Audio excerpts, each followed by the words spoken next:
Kumusta po ang ating search and rescue operations? Ilan po ang missing at ilan ang nailigtas?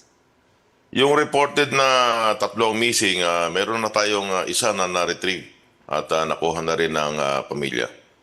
So tatlo po talaga. Wala na, hindi na ho nagbago yung number na yun. 3 missing. Yes, yes, tatlo yung reported. Kaya yung 50 na or 100, that is exaggerated naman yung number na yun. It So- is not official na report. When you say na-retrieve po yung bangkay.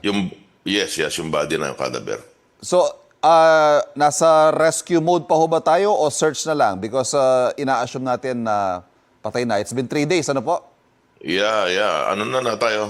Talagang recovery operation na lang. Yung dalawa na baka sakali na makuha natin. Kasi alam niyo naman, ang hirap ng retrieval operation kung kabundok na mga basura yan. Mahirap.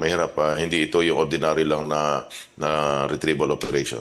Mayor, ano na ho yung natutukoy nating dahilan ng pagguho sa bahagi ng landfill?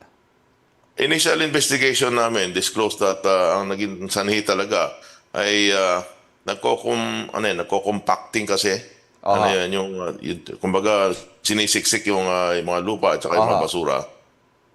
Kaso nasa isang area lang yung 3 or 4 na bulldozer. Kaya yung weight ng mga bulldozers, ito yung nag-trigger na kaya nagkaroon ng thrust slide, sabi nila.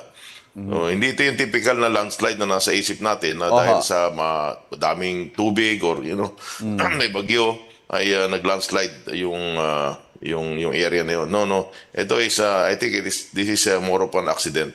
Yung mga operator ho ng bulldozer na banggit po, nagtamo raw ng mga sugat, kumusta na ho sila? Nagre-recuperate na hospital. Yes, may slight injury din. Yung mga kasi tumalon. Safe naman sila. May pagkukulang kaya yung may-ari at operator ng landfill? Hindi raw Ongoing ngayon. I do not want to preclude kung ano yung ongoing investigation ng DNR and meron din tayong mga pulis doon.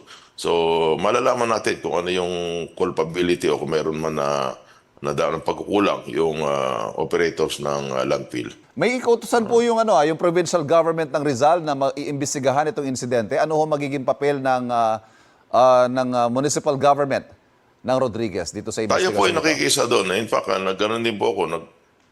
Immediately, nagpakandak na rin po tayo na initial investigation. Kaya